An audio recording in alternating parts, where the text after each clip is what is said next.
अस्सलाम वालेकुम नाज़रीन, प्राम लाइफ लाइन साण करे तव्हांजो मेज़बान डॉक्टर वाहिद बख्श पमर हाज़िर नाज़रीन। अॼु ईद जे स्पेशल प्रोग्राम सां गॾु असां हाज़िर आहियूं। अॼु ईद जो ॾींहुं आहे। मुंहिंजे तरफ़ां तव्हां सभिनी खे ईद मुबारक। सिंध TV जे तरफ़ां मुंहिंजी सॼी टीम जे तरफ़ां तव्हां सभिनी खे ईद मुबारक। ख़ुशी जो ॾींहुं आहे, ख़ुशियूं मल्हाए रहिया आहियो, सभु ईद मल्हाए रहिया आहियो। ऐं ईद आहे असां मुस्लमान लाइ ख़ुशी जो ॾींहुं आहे। पर इहो ख़ुशियूं कीअं मल्हाइजनि, ॿियनि जो कीअं ख़्यालु कजे, पंहिंजो कीअं ख़्यालु कजे, पंहिंजे सिहत जो कीअं ख़्यालु कजे, असां इन बारे में बि तव्हांखे सां ॻाल्हि ॿोल कंदासीं त इन ख़ुशियुनि में जेकॾहिं सिहत आहे त अञा वधीक मज़ो ईंदो। सिहत जा मज़ा पंहिंजा आहिनि। जेकॾहिं माण्हू को बीमार आहे या नाख़ुशि आहे त उनजो मज़ो नथो अचे। अॼु लाइफ लाइन में असां तव्हांजी सिहत जी ॻाल्हि बि कंदासीं, कुझु ख़ुशियुनि जी ॻाल्हि थींदी, कुझु खाधनि जी ॻाल्हि थींदी, कुझु एहतियातनि जी ॻाल्हि थींदी।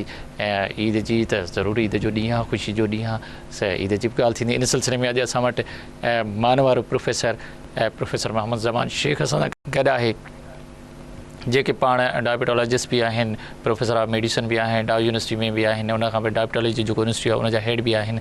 ऐं डॉक्टर साहिबु हमेशह जेको सो मुख़्तलिफ़ बीमारियुनि ते असांखे हमेशह मुख़्तलिफ़ वक़्तनि ते जेको सो रहनुमाई ॾींदो आहे। रमज़ान शरीफ़ में रहनुमाई ॾींदो आहे, ईदनि जे मौक़े ते बि ॾींदो आहे। अॼु बि असां वटि हिते इन ईद जी ख़ुशियुनि में गॾु आहे। डॉक्टर साहिब सां ईद जी ॻाल्हि ॿोल बि कंदासीं, कुझु सिहत जी ॻाल्हि ॿोल बि कंदासीं ऐं कुझु ख़ुशियुनि जी बि ॻाल्हि कंदासीं। अचो त पंहिंजे महिमान सां ॻाल्हि ॿोल जो सिलसिलो शुरू कयूं। डॉक्टर साहिबु अस्सलाम वालेकुम। वालेकुम अस्सलाम। डॉक्टर साहिबु मुंहिंजे तरफ़ां तव्हांखे ईद मुबारक। सिंध TV जे तरफ़ां ईद मुबारक। तव्हां हिते आयो, अॼु ख़ुशी जो ॾींहुं आहे ऐं सभई माण्हू ख़ुशि आहिनि। माशाअल्लाह तव्हां बि ख़ुशि हूंदो। महिरबानी। तव्हां सभिनी खे ईद मुबारक। ऐं तव्हांजे मर्फ़त जेके नाज़रीन असांजा आहिनि उन्हनि सभिनी खे ईद मुबारक। नाज़रीन तव्हां सां प्यार कंदा आहिनि, मोहबत कंदा आहिनि। हमेशह वक़्तनि वक़्तनि तव्हां उनखे जेको सो रहनुमाई ॾींदा आहियो, उनजे सिहत जी ॻाल्हि कंदा आहियो ऐं बिल्कुलु उहो तव्हांजी ईद बि क़बूल कंदा ऐं तव्हांखे बि ईद मुबारक चवंदा हूंदा। डॉक्टर साहिबु अॼु ईद ॾींहुं आहे, ख़ुशी जो ॾींहुं आहे। असां लापरवाह थी था वञूं। अक्सर इहे शिकायतूं तव्हां वटि ईंदियूं रहंदियूं आहिनि त जेके मरीज़ आहिनि उहे बि लापरवाह थी वेंदा आहिनि, दवा नथा खाऊं, मिठियूं शयूं था खाऊं, वधीक खाधो खाओ या ओवर ईटिंग थी। त अॼु ईद ॾींहंनि में असांखे कहिड़ा एहतियात करणु घुरिजनि? जी हा, असां ॾिसो ईद जेकी हीअ आहे उनजो नालो ई मिठी ईद आहे, यानी मिठाण हिन ईद जो लाज़मी जुज़ आहे। बिल्कुलु सही आहे। अच्छा, हाणे 30 ॾींहं असां रोज़ो रखंदा आहियूं अंदाज़नि। रोज़े रखण जो मक़सदु इहो आहे त असां डाइटिंग कंदा आहियूं 30 ॾींहं। उहा ॿी ॻाल्हि आहे त थोरी घणी बदपरहेज़ी कंदा आहियूं इफ़्तार सहरीअ में, ॿी ॻाल्हि आहे, पर ओवरऑल असांजी डाइटिंग थी वेंदी आहे। हाणे 30 ॾींहंनि जी परहेज़ खां पोइ, डाइटिंग खां पोइ, एहतियात सां खाधो खाइण खां पोइ, घटि खाइण खां पोइ हिकदमि असां यानी लज़ीज़ ताम हूंदा आहिनि, गेट टुगेदर थी वेंदी आहे हिकदमि। दोस्त जेके सालनि खां महीननि खां न मिलंदा आहिनि उहे अचानक मिलंदा आहिनि। रिश्तेदार मिट माइट मसरूफ़ियत जे करे अॼु सभु ईंदा न सर, किथे असां वेंदासीं, तव्हां वटि बि आया हूंदा, तव्हां बि हिते आया आहियो असां वटि, या किथे वेंदो ख़ाली न हूंदो आहे ऐं खाधो पीतो गॾु उहो ज़रूरी आहे, बिल्कुलु तमामु ज़रूरी आहे। पर उन सां गॾु जेकी बदपरहेज़ी थी वञे उन ते थोरी मां रोशनी विझणु चाहींदुसि त लाज़मन जेको तव्हां ॾे महिमान थो अचे उनजी तव्हां ख़िदमत कंदव, उन सां गॾु पाण बि खाईंदव, वरी लाज़मन तव्हां बि विज़िट करणु वेंदव। 3 ॾींहं माशाअल्लाह मोकिलिजा आहिनि ऐं उन में बि तव्हां बि खाईंदव, वरी तव्हांजो मेज़बान बि खाईंदो। त इन बहाने हिकदमि जेकी परहेज़ खां पोइ जेका बदपरहेज़ी थिए थी उनजो तमामु ख़्यालु करणु खपे। न सिर्फ़ु आम माण्हूअ खे ख़्यालु करणु खपे, छाजे लाइ असांजो इंटेस्टीन ऐं स्टमक यानी मैदो ऐं जेको आंड्रो आहे उहो थोरो सुकड़ियल हालत में थींदो आहे रमज़ान जे करे। हिकदमि उनखे डायलेट कबो, खाधे पीते सां भरे छॾिबो ऐं अनहेल्दी फूड सां मां चवंदुमि त भरे छॾिबो त उहो नुक़सानु इलाही कंदो, जंहिं ते असां थोरी रोशनी विझंदासीं। चवण जो मक़सदु इहो आहे त इन ते कंट्रोल कजे। न सिर्फ़ु आम माण्हू बल्कि स्पेशली जिन खे शुगर आहे, जिन खे कोलेस्ट्रॉल वधियल आहे, जिन खे ब्लड प्रेशर आहे, जिन खे दिलि जो मर्ज़ु आहे, छाजे लाइ इहे असांखे ख़बर आहे त 4-5 मर्ज़ गॾो गॾु हूंदा आहिनि घणो करे।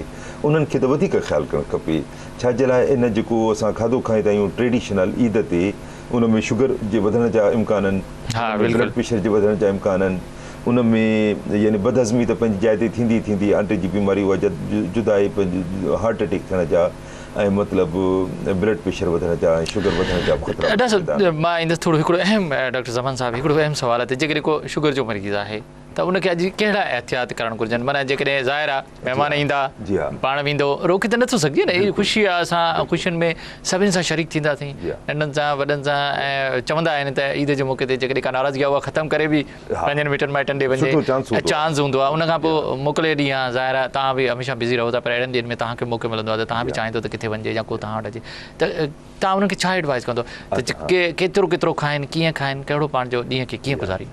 अगरि ॾिसो जॾहिं खाधो खाईंदा आहियूं को बि त उनजा 2 फैक्टर हूंदा आहिनि। हिकिड़ो त केतिरो था खाऊं, यानी घटि था खाऊं, वधि था खाऊं, ॿियो छा था खाऊं।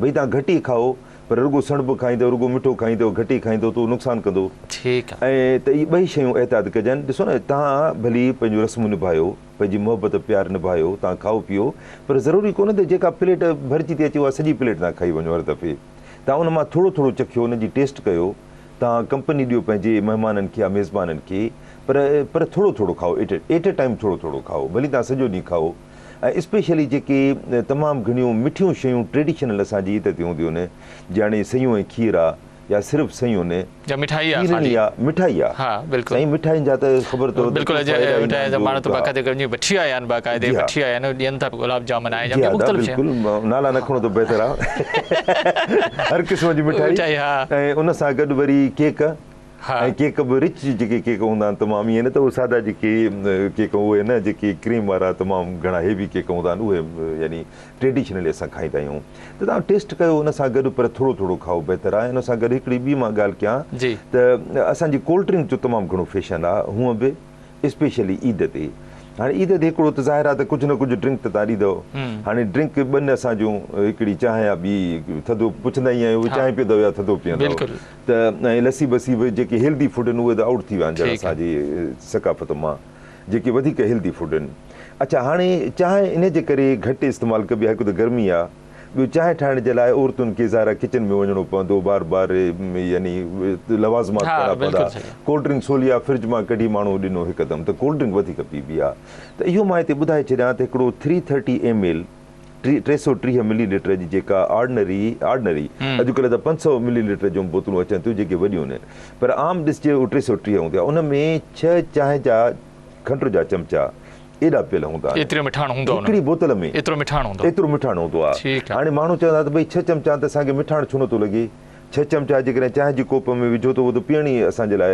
मुश्किल थी वेंदो एॾो मिठो थी वेंदो त उनजो रीज़न इहो आहे त जेको पल्प अचे थो जेको यानी असुलु जेको शइ अचे थी उहा इम्पोर्टेड आहे इन सॉफ्ट ड्रिंक में उहा हिते न आहे उहा इम्पोर्टेड तमामु कोड़ी हूंदी आहे उनखे हिते डाइल्यूट कंदा आहिनि खंडु विझी ऐं पाणी विझी ऐं ॿिया प्रिज़र्वेटिव विझी त उनजे करे उनखे तमामु घणो उनखे मिठाण विझणो पवंदो आहे उन कोड़ाइण खे ख़तमु करण जे लाइ त मां इहो त डॉक्यूमेंटेड आहे त 6 खंड जा चमचा हिकु बोतल में हूंदा आहिनि हाणे तव्हां हर घर में तव्हां जेकॾहिं बोतलूं पीओ त केॾो तव्हां यानी इन बहाने खंडु केॾी इस्तेमालु या शुगर केॾी इस्तेमालु करे वेंदव त स्पेशली शुगर जे मरीज़नि खे मां ईअं चइजे त वार्निंग थो ॾियां एडवाइस त तमामु पंहिंजो सॉफ्ट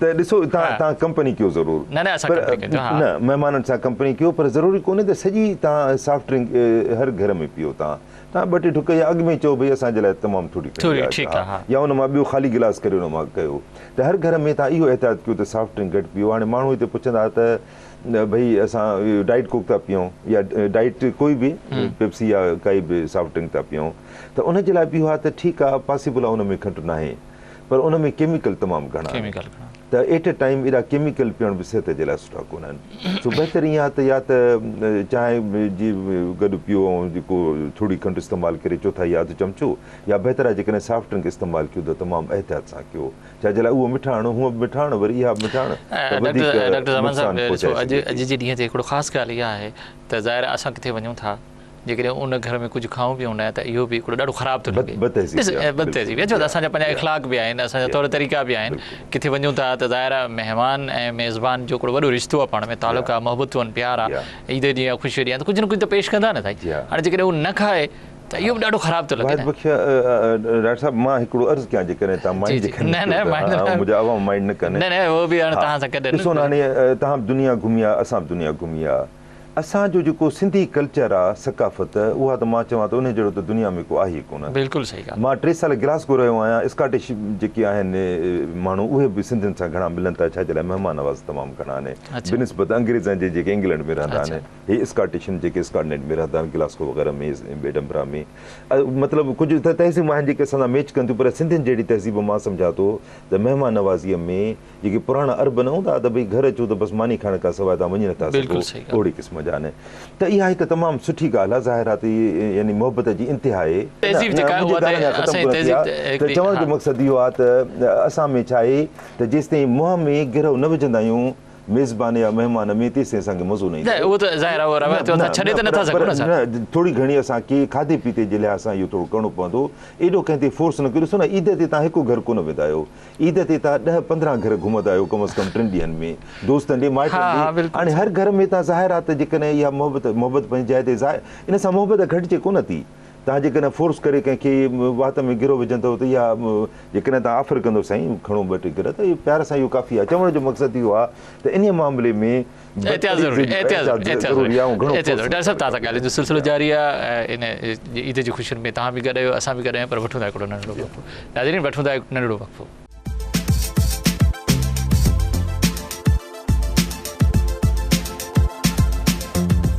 वेलकम बैक नाज़रीन अचो त पंहिंजो ॻाल्हियुनि जो सिलसिलो ॿीहर डॉक्टर मोहम्मद ज़मान शेख सां शुरू कयूं अॼु ख़ुशी जो ॾींहुं आहे ईद जो ॾींहुं आहे माशाल्लाह तव्हां ख़ुशि हूंदो अल्लाह ताला तव्हांखे ख़ुशि बि रखे कुझु तव्हांजी सिहत जी ॻाल्हि थी रही आहे कुझु एहतियातनि जी डॉक्टर साहब ॻाल्हि करे रहिया मां डॉक्टर साहब खे मना त कयां थो त एॾियूं पाबंदियूं न लॻायो त जीअं तव्हां ज़ाहिर आहे कुझु खाइण पीअण ज़रूरी आहे कुझु रोज़ा बि रखिया आहिनि कुझु दिलि बि चवंदी मुंहिंजी बि दिलि चवे थी डॉक्टर साहब जी ज़ाहिर आहे हर कंहिंजी चवे थी पर एहतियात जेको आहे न उहो इलाज खां बहितर आहे जी डॉक्टर साहब तव्हां चयो त एहतियात ज़रूरी आहे एहतियात इलाज खां बहितर मूंखे थोरो मां चाहियां थो त जेके माण्हू आहिनि या जेके बीमार आहिनि या जेके शुगर जा मरीज़ उन्हनि खे छा छा खाइणु घुरिजे थोरो एडवाइस रुगो करे 2-4 शयूं पाण त उन्हनि जी मर्ज़ी आहे पर तव्हां एडवाइस ज़रूरु कयो त हीअ शइ खायो हेतिरो मिक़दार में खाइजे असां रमज़ान में प्रोग्राम कया तव्हांजा थोरा ताईं तव्हां घुरायो उन में मां साॻी ॻाल्हि एम्फेसाइज़ कई हुई उहा अॼु वरी थो रिपीट कयां त ॾिसो हर शइ टेस्ट करणु खपे ईअं न आहे त असां डॉक्टर ज़ालिम कोन आहियूं त भई हीअ बि न खा हीअ बि न पेट भरे न खाइण जो मक़सदु पर ॾिसो पेट भरे उहा खाइजे जेको हेल्दी फूड आहे ऐं हीअ शयूं टेस्ट करण जे लाइ खाइजनि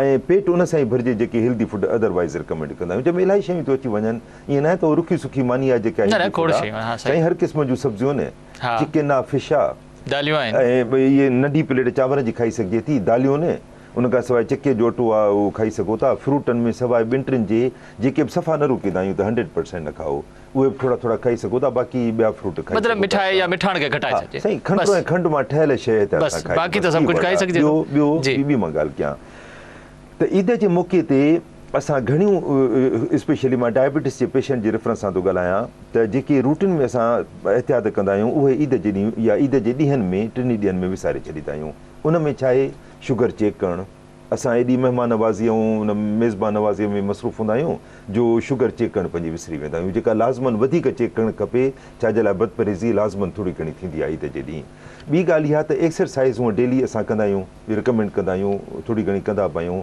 ईद जे ॾींहुं उहा सफ़ा विसारे छॾींदा आहियूं कमकार वधीक कंदा न वञूं था दोस्तनि घुमण वेंदासीं न डॉक्टर साहब मिलण जुलण त आहे न हाणे उहो लाज़मन आहे पर एक्सरसाइज़ पंहिंजी जारी रखिजे थोरो घणो वक़्तु ख़र्चे थोरो घणो हूअं तव्हां कलाक था कयो अॼु 15 मिंट कयो पर लाज़मन कयो ॾिसो न हिकिड़ी बदपरहेज़ी कयो था एक्सरसाइज़ नथा कयो शुगर चेक नथा कयो त केॾी वरी यानी अच्छा डॉक्टर साहब हिकिड़ी ख़ासि ॻाल्हि अचे डॉक्टर साहब मां तव्हांजी ॻाल्हि खे थोरो रोकियां थो त उहे माण्हू जेकर भई ठीकु आहे अॼु मां वधीक खाई छॾियो माना फ़र्ज़ु करे मिठो वधीक खाई छॾियो फ्रूट वधीक खाई छॾियो कोल्ड ड्रिंक पी छॾी आहे ज़ाहिर आहे ऐं घणी जॻह ते वियुसि किथे मूं वटि महिमान आया किथे मां वियुसि चलो डोज़ मुंहिंजो जेको आहे दवा जो 1 टिकी आहे हुनखे 2 करे छॾियो या जे इंसुलिन जा जेकर यूनिट आहिनि 10 त हुनखे 15 करे छॾियो इहो जेको डोज़ पाण जेको पेशेंट मरीज़ वधाईंदो आहे इहो केतिरो ख़तरनाक आहे असांजे जिस्म लाइ डेंजरस एटीट्यूड आहे ईअं न करणु खपे जेकॾहिं को माण्हू इन ते हिरी पियो न त उहो कॾहिं उनजी शुगर कंट्रोल थी न सघंदी हेठि मथे थींदी रहंदी अदा ॾिसो न उहो त हमेशह हुनजी आदत हूंदी पेट भरे खाईंदो वरी 2 यूनिट वधीक हणी छॾींदो उनजी शुगर त कॾहिं कंट्रोल में ईंदी कान उहो कॾहिं डिसिप्लिन ते रखी कोन सघंदो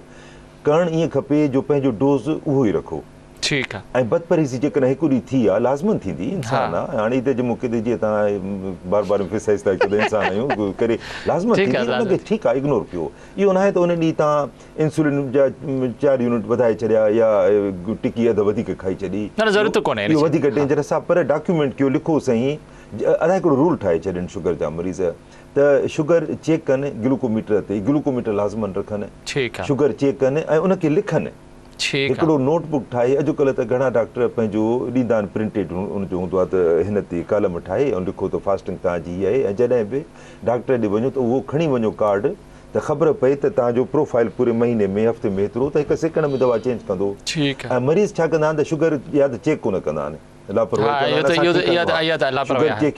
कंदा आहिनि त लिखंदा कोन्हनि चवंदा आहिनि भई ग्लूकोमीटर में महफ़ूज़ा सां ज़बानी ॿुधाईंदासीं ज़बानी का ॻाल्हि कोन हूंदी आहे रिटन डॉक्यूमेंट हुजे हिकिड़े सेकंड में डॉक्टर तव्हांजो डिसीशन वठंदो त हाणे दवा कहिड़ी चेंज कयां दवाई चेंज कयां या उनजो डोज़ चेंज कयां, कॾहिं चेंज कयां, किथे चेंज कयां। त इहो पंहिंजो शुगर जा मरीज़ जारी रखनि, इहा ॻाल्हि आहे। ऐं मां चोथीं ॻाल्हि एम्फेसाइज़ करणु पियो चाहियां, जेके 3 ॻाल्हियूं ॿुधाए वियुमि, त मरीज़ जेके लापरवाही कंदा आहिनि, हिकु त बदपरहेज़ी, शुगर चेक न करणु, एक्सरसाइज़ छॾणु, ऐं उन ॾींहुं टिकियूं खाइणु विसरी वेंदा आहिनि, त पंहिंजूं दवाऊं छॾे ॾींदा आहिनि या इंसुलिन ड्रॉप करे छॾींदा आहिनि। इहो सख़्तु ग़लती आहे। डोज़ मिस बि न आहे करणो, कॾहिं न आहे करिणो। डोज़ पंहिंजो वठंदा रहो ऐं पाबंदीअ सां यादि करे जेको रूटीन में वठो था। अच्छा, हिते मां इन तवसुत सां 2-3 ॿियूं ॻाल्हियूं डायबिटीज़ जे मरीज़नि जे लाइ ॿुधाए छॾियां, छा जे लाइ उहा निस्बत मिले थी पई त शुगर जा मरीज़ किन किन मौक़नि ते दवाऊं छॾे ॾींदा आहिनि डेलीबरेटली। इहो कॾहिं छॾींदा आहिनि जॾहिं असां रिकमेंड कंदा आहियूं त तव्हां सपोज़ महीनो दवा खाई तव्हां असां ॾे अचो, त असां उन हिसाब सां वरी दवा चेंज कंदासीं। त असांजूं इंस्ट्रक्शन 2 हूंदियूं आहिनि, हिकिड़ो त महीनो खाओ, ॿी इंस्ट्रक्शन इहा हूंदी आहे त असां ॾे अचो, असां ॾे अचो त असां उनखे चेंज कयूं। छाजे लाइ फिक्स डोज़ त हूंदो कोन्हे डायबिटीज़ जे मरीज़नि जी दवाउनि जो, चाहे इंसुलिन हुजे चाहे टिकियूं हुजनि, डे बाय डे वधंदी रहंदी आहे मोस्ट ऑफ द टाइम। हाणे मरीज़ छा कंदा आहिनि, जो हिकिड़ी इंस्ट्रक्शन फॉलो कंदा आहिनि, ॿी इंस्ट्रक्शन विसारे छॾींदा आहिनि मोस्ट ऑफ द टाइम। छा कंदा आहिनि, जो महीनो त रिलीजियसली खाधऊं, उनखां पोइ अचण में 6 महीना लॻाईंदा, विच में दवा बंदि। अरे भई तव्हां दवा छो बंदि कई डॉक्टर साहिबु, तव्हां महीनो त लिखी असां महीनो खाधी, त इहो त गॾु चओ त तव्हां असां ॾे अचो। त ॾिसो न, त शुगर जो मर्ज़ हिकु ॾींहुं बि कोन तव्हांखे छॾींदो, त दवा तव्हां हिकु ॾींहुं या वधीक कीअं था छॾियो। त दवा जेकॾहिं डॉक्टर ॾे तव्हां देरि सां वञो परवाह न आहे, पर दवा पंहिंजी तेसि ताईं जारी रखो। ॿी मरीज़ ग़लती इहा कंदा आहिनि, जो जंहिं ॾींहुं शुगर चेक कराईंदा आहिनि, सपोज़ सुभाणे मूंखे लेबोरेटरी में चेक कराइणो आहे, उन ॾींहुं दवा न खाईंदा, त ॾिसूं त साईं शुगर केतिरी वधी आहे। इहा सख़्तु ग़लतफ़हमी आहे। अच्छा, ईअं बि न करणु खपे। असांजो मक़सदु इहो हूंदो आहे त असां ॾिसूं त इन दवा ते शुगर केतिरी कंट्रोल में आहे। शुगर त वधी वेंदी। असां पंहिंजूं दवाऊं पाबंदीअ सां खाई पोइ तव्हां शुगर चेक करायो उन ॾींहुं। त इहे 2-3 ॻाल्हियूं जेके तमामु ज़रूरी आहिनि। पंहिंजी टेस्टियूं बि जॾहिं करायो त दवा वठो, जॾहिं डॉक्टर ॾे विज़िट कयो उन ॾींहुं लाज़मन दवा वठी वञो। ऐं ईद जे ॾींहुं या अहिड़नि मौक़नि ते, ख़ुशीअ जा ग़म जा ॾींहं, ख़ासि करे स्ट्रेस जॾहिं हूंदी आहे काई फिक्र। अच्छा सर, हिकिड़ी तव्हां स्ट्रेस जो ज़बरदस्त स्ट्रेस जो तव्हां ज़िक्र कयो, ॻाल्हि कयो, त अॼु त ख़ैर ख़ुशी जो ॾींहुं आहे, स्ट्रेस हुअण बि न घुरिजे, पर मसाइल त इंसान सां हर जॻह आहिनि, हर जॻह आहिनि। त जॾहिं माण्हू परेशान हूंदो आहे त शुगर वधंदी आहे, या जॾहिं माण्हू ख़ुशि हूंदो आहे तब शुगर वधंदी आहे? अदा ॾिसो, जेकॾहिं परेशान हूंदो आहे न, त उन में इलाही फैक्टर इकठा थी वेंदा आहिनि। परेशानी माना स्ट्रेस, ज़हनी परेशानी जी ॻाल्हि था कयूं। अच्छा, उन में छा हूंदो आहे त स्ट्रेस हार्मोन असांजी बॉडीअ में जेके एंटी इंसुलिन आहिनि, इंसुलिन वाहिद हार्मोन आहे, वाहिद अकेलो हार्मोन आहे पूरी बॉडीअ में जेको शुगर खे घटि थो करे। ॿिया इलाही हार्मोन आहिनि जेके शुगर खे वधाइनि था। उन्हनि मां चंद हिकिड़ो ग्रुप आहे हार्मोन जो, उनखे असां चवंदा, उनजो नालो ई आहे स्ट्रेस हार्मोन। माना परेशानी में उहे वधंदा आहिनि, जिस्मानी या ज़हनी परेशानी। उहे इंसुलिन खे घटाईंदा। हा, उहे इंसुलिन जे असर खे घटाईंदा, माना शुगर खे वधाईंदा। मुंहिंजे चवण जो मक़सदु आहे, अॼु ख़ुशी जो ॾींहुं आहे, अॼु असां ख़ुशि आहियूं। अलाह ताला सभिनी खे जेको सो ग़मन परेशान खां महफ़ूज़ रखे, ऐं तव्हां बि महफ़ूज़ हुजे। ख़ुशीअ में जेकॾहिं हार्मोन जेकॾहिं इंसुलिन खे वधाईंदा, त पोइ इंसुलिन वठण जी ज़रूरत कहिड़ी आहे डॉक्टर साहिबु? न, इहे 2 ॻाल्हियूं असां मिक्स था कयूं। न, उहो तव्हां स्ट्रेस जो जॾहिं ॻाल्हि कई न, उन ते मां आहियां त सपोज़ जेकॾहिं ईद जो ॾींहुं न आहे, ईअं स्ट्रेस आहे, त उन में शुगर जो तव्हांजो क्वेश्चन हो त केतिरी शुगर घटि वधे थी, उनजो मां जवाबु इहो थो ॾियां, हिकु स्ट्रेस हार्मोन जे करे शुगर वधंदी।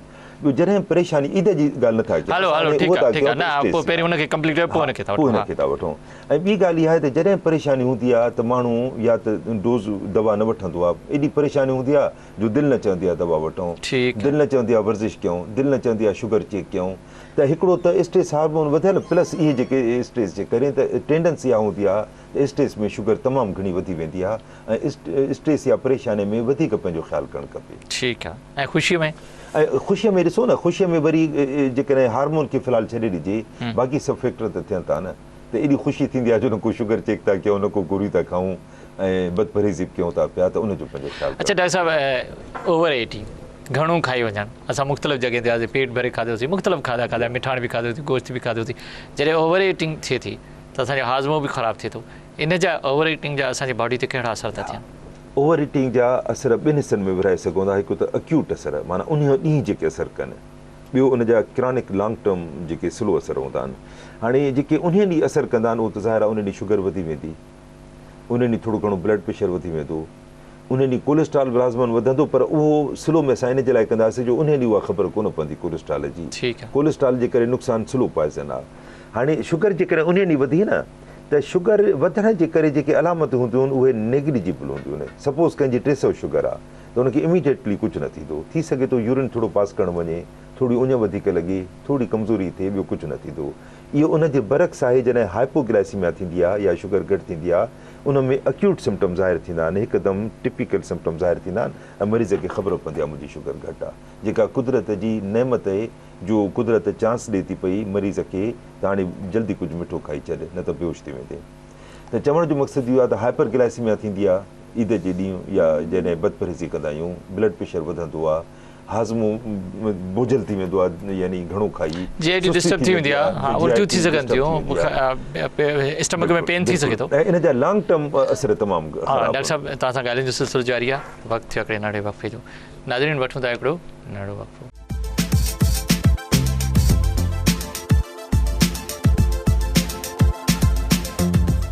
वेलकम बैक नाज़रीन, मोहम्मद ज़मान शेख असां गॾु हुन सां शुरू कयूं। ख़ुशियुनि जो ॾींहुं आहे, तव्हां बि ॿुधी रहिया आहियो, डॉक्टर साहब तव्हांखे मुख़्तलिफ़ हिदायतूं बि करे रहियो आहे, खाधनि खां रोके बि रहियो आहे, पर ज़रूरु खाइजो, थोरो थोरो खाइजो। डॉक्टर साहब चए थो थोरो एहतियात सां खाओ, एतिरो घणो न खाइजो जीअं बीमार थी वञे, छो त जेकॾहिं असांजो हाज़मो ख़राबु आहे तॾहिं बि मज़ो न ईंदो।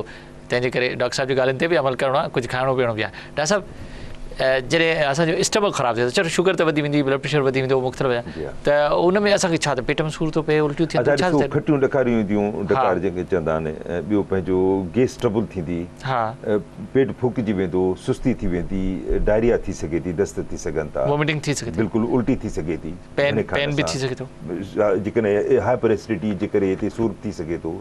इहे बदहज़मे जा जेके मुख़्तलिफ़ शकिलियूं उहे थी सघनि थियूं। माना ख़ुशी ख़राबु थी पवंदी, ख़ुशी ख़राबु थी वेंदी ज़ाहिर आहे, जेकॾहिं पेट ख़राबु त ज़ाहिर आहे ख़ुशी वरी त मतिलबु इन शइ जो बि एहतियात करणु, उन जो बि एहतियात करणु। हिकिड़ो त शुगर वधी वेंदी, ब्लड प्रेशर वधी वेंदो, उहो त हिकिड़ो अलॻि प्लस जेको असांजो इहो त आम नॉर्मल जेके मरीज़ न आहिनि उन्हनि खे बि बदहज़मी त थी सघे थी, उन्हनि खे एहतियात करणु खपे।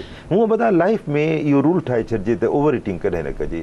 हाणे इस्लाम में ॾिसो न, इहो हिकिड़ी मशहूरु आहे वाक़ियो आहे, न न हिकिड़ो हकीम वियो, कंहिं बादशाह मोकिलियो हकीम त ख़िदमत कयो हुज़ूर साईं जी, हुन सल्लल्लाहु अलैहि वसल्लम जी, हुनजे माण्हू जी। हकीम वांदो वेठो, को माण्हू ई कोन पियो अचे, हकीम तंग थी वियो, चई हुज़ूर साईं ॾे वियो, चई साईं असां मुंहिंजो को कमु ई कोन्हे हिते, छा इहो कयूं, मां वापसि वञा छा कयां, को मरीज़ ई कोन्हे। जीअं असांजी आदत आहे त असां जॾहिं पेट भरिबो आहे उन खां अॻु खाधो ख़तमु कंदा आहियूं त असां बीमारी कोन थींदा आहियूं। ॾिसो केॾी हिकमत आहे, असां जेकी यानी साइंस यानी वॾी रिसर्च खां पोइ इहो साबित कयो आहे त भई तव्हां वज़न घटायो, डाइटिंग कयो, पेट भरे पानी न खाओ, उहो ॾिसो इहा हिकमत केॾी मतिलबु असांखे अॻु में मिलियल आहे डायरेक्शन, त उन ते अमल कजे त मोटापो थिए ई न। जेकॾहिं ईअं थियो, जेकॾहिं एहतियात कयूं, पेट भरे मानी न खाधो, पोइ तव्हां वटि असां वटि त केरु न ईंदो, महिमान नवाज़ी ख़तरे में पइजी वेंदी। तंहिंजे करे ज़ाहिर आहे डॉक्टरनि खे सॉरी डॉक्टरनि खे या हकीमनि खे पंहिंजो इस्पतालूं त हलाइणियूं आहिनि न। इहो सही आहे न, बहरहाल अल्लाह ताला सभिनी खे ख़ुशि रखे, सभई सिहतमंद हुजनि। ऐं तव्हांजी ॾाढी ज़बरदस्त ॻाल्हि आहे त वाक़ई पेट भरे न खाइजे त असां काफ़ी बीमारियुनि खां बची सघूं था। छो त इहो ईद ते बि अमल कजे, इन मशवरे ते ज़ाहिर आहे माना हर ॻाल्हि में एहतियात ज़रूरी आहे। सुनो हूअं त तव्हां घर में था खाओ न, ईद जे ॾींहुं त ॿाहिरि बि खाओ था, न सिहत त पंहिंजी आहे, सिहत पंहिंजी आहे न, पेट पंहिंजो आहे, खाधो। जेकॾहिं ॾिसो न अॼु जेकॾहिं असां को माण्हू बीमार आहे, डॉक्टर साहब जेकॾहिं मां बीमार आहियां या मुंहिंजे घर में केरु बीमार आहे त तॾहिं ख़ुशी ख़राबु थी वेंदी, सॼो प्रोग्राम डिस्टर्ब थी वेंदो, कंहिं डॉक्टर ॾे वञिणो पवंदो, कंहिं अस्पताल वञिणो पवंदो। अमूमन ॾिसो पेट ख़राबु हूंदो आहे, ईद जे ॾींहंनि में पेट ख़राबु थी वेंदो आहे इन्हनि ॻाल्हियुनि जे करे, अमूमन ख़राबु हूंदो आहे पेट। हा, त मतिलबु जेकॾहिं एहतियात कंदासीं त असांजी ख़ुशियूं ख़राबु न थींदियूं न। अच्छा डॉक्टर साहब, शुगर जा मरीज़नि जो त तव्हां ॿुधायो त उन्हनि खे एहतियात करिणो आहे, मिठी शयूं घटि खाइणियूं आहिनि, हेल्दी डाइट वठणियूं आहिनि जिन में मिठाण घटि हुजे, पोइ ज़ाहिर आहे कुझु फ्रूट कुझु बि। पर जेके ब्लड प्रेशर जा मरीज़ आहिनि उन्हनि जे लाइ तव्हां छा एडवाइस कंदो?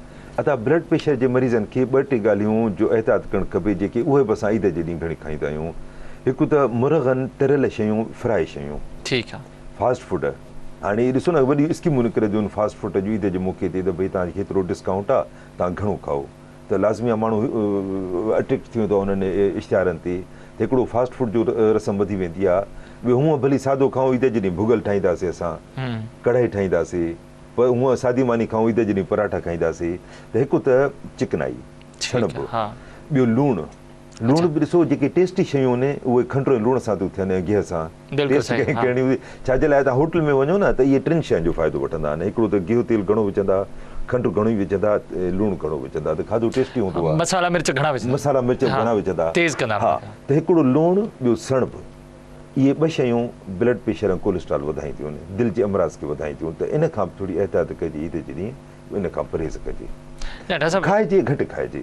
हाणे मसइलो असां ताईं ईअं थो थिए अॼु जे माना हिननि जेके असांजा ख़ुशी जा ॾींहं आहिनि मसइलो आहे जेकॾहिं असां कंहिंजे घर वञूं था त उते कुझु चई नथा सघूं त थला फिकी शइ ठाहियो, जी हा, ठीकु आहे न, या फिकी शइ ठाहींदा ई कोन ईद जे ॾींहुं। ॾिस न इहो चई बि नथो सघिजे न, उसूलन हिकिड़ो मुंहिंजे ख़्याल में मुनासिब बि नथो लॻे त कंहिंखे चइजे न, पर उन में छा सिर्फ़ु रुॻो एहतियात कजे। हा, अदा ॾिसो उन जे लाइ उहो साॻियो मां फार्मूलो मां रिपीट कंदुमि त ज़रूरु तव्हां टेस्ट कयो, पंहिंजो मज़ो वठो, मेज़बाननि खे बि ख़ुशि कयो, पर थोरो खाओ। ॾिसो न इन्हनि शयुनि सां तव्हां पेट न भरियो, इन शयुनि जो तव्हां मज़ो वठो, ज़ाइको वठो, उनखे चॿाड़े खाओ आस्ते आस्ते, घटि खाओ, ऐं हेल्दी फूड उहो ई खाओ जेको तव्हांखे अदरवाइज़ रिकमेंड कयो वेंदो आहे। डॉक्टर साहब थोरो मां तव्हांजे मेडिकल खां हटी ॻाल्हि कंदा, ईद जा जेके त्योहार आहिनि, ईद जी ख़ुशियूं अलाह ताला मुक़ररु कयूं, इन में असांजे मथां कहिड़ियूं ज़िम्मेदारियूं आहिनि, असांखे छा छा करणु घुरिजे? ईद में ग़रीबनि खे बि शरीक कजे, पंहिंजे दोस्तनि खे बि शरीक कजे, पंहिंजे माइटनि खे बि शरीक कजे, दोस्त अहबाब खे बि शरीक कजे।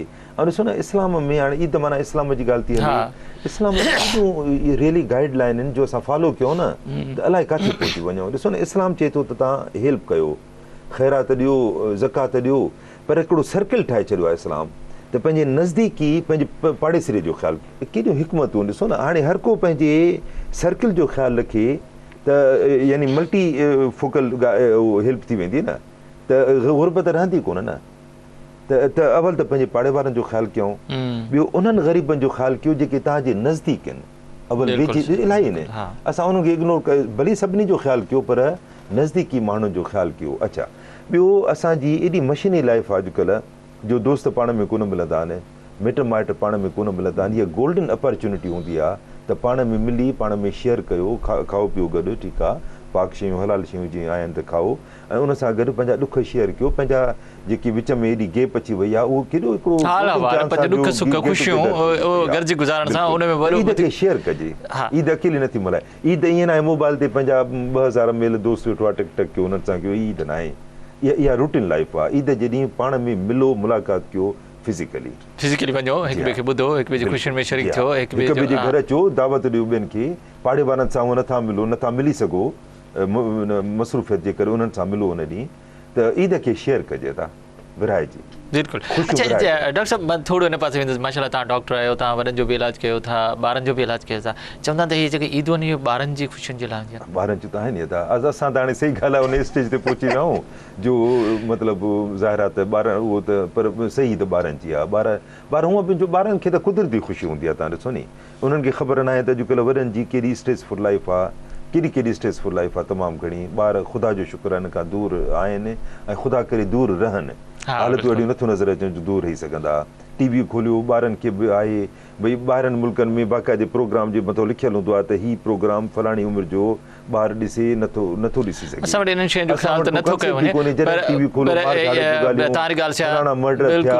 डेड बॉडियूं ॾेखारणु, ख़ुशी ख़राब थी वञे, ख़राब साईं, पर मतिलबु त ॿार चवंदा न वॾनि सां वॾनि जो अदब करणु घुरिजे, पर ॿारनि खे केॾी अंदरूनी ख़ुशी हूंदी आहे, उनखे वधाइजे ईद जे ॾींहुं। बिल्कुलु वधाए। अच्छा डॉक्टर साहब थोरो मां तव्हांजे ज़ाहिर तव्हां प्रोफेसर ऑफ मेडिसिन बि आहियो, जेको असां सॼो रमज़ान हिकिड़ो गैप आहे असां माना सैर कईसीं वरी इफ़्तार करे विच में कुझु न खाईंदा आहियूं, पर जॾहिं ईद जे ॾींहुं फौरन ईंदो आहे त सॼो ॾींहुं असां खाईंदा आहियूं, इन जो असांजे सिहत ते कहिड़ो असरु? इहो ॾिसो न असांजो हिकिड़ो असांखे 15 घंटा या 14 कलाक असां कुझु न खाईंदा आहियूं, त एज़ अ डॉक्टर तव्हां छा था सम्झो त इहो जेको असां फौरन पोइ बार बार खाईंदा आहियूं? असां डॉक्टर आहियूं, तव्हां माशाल्लाह माहिर डॉक्टर आहियो, तव्हांखे ख़बर आहे त को मरीज़ सपोज़ को मरीज़ थो अचे, उहो उन 15 ॾींहं कंहिं इहो अकेले जज़ीरे में गुज़ारियो आहे, मां मिसाल थो ॾियां, उनखे 15 ॾींहं खाधो न मिलियो आहे, उहो हिकदमि इस्पताल में थो अचे, VIP ऐं असांखे खाधो पीतो मुयसरु आहे, डॉक्टर उनखे खाधो पीतो ॾियणु चाहिनि था, पर डॉक्टरनि जी पॉलिसी ख़बर अथव छा हूंदी आहे? उन ॾींहुं इहा हूंदी आहे त उनखे आस्ते आस्ते करे खाधो ॾियो, छाजे लाइ उनजो मैदो ऐं इंटेस्टीन तमामु सुकिड़ियल हूंदो आहे, हिकदमि जेकॾहिं ॾींदव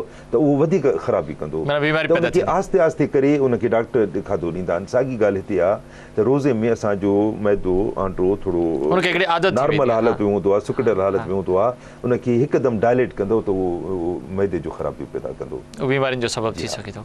इन करे जेको आस्ते आस्ते थोरी शइ हिकदमि बदपरहेज़ी न कजे, घणो न खाए, बिल्कुलु न कजे।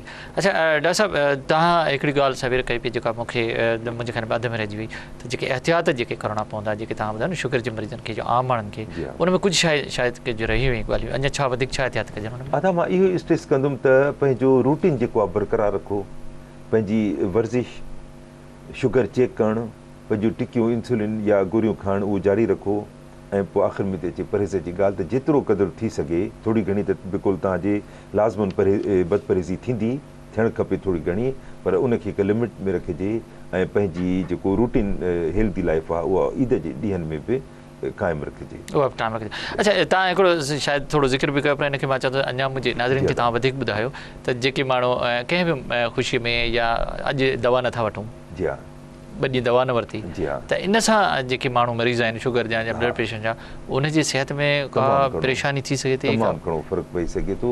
ॾिसो न, हिकु त बदपरहेज़ी थिए थी, प्लस तव्हां दवा बि नथा वठो, त दवा ओतिरी वठणी आहे दवा, ईअं न आहे त उन ॾींहुं तव्हां ईद जे ॾींहुं वधीक डबल डोज जेको डॉक्टर तव्हांखे एडवाइस दवा ओतिरी वठो रूटीन में, पर लाज़मन वठो।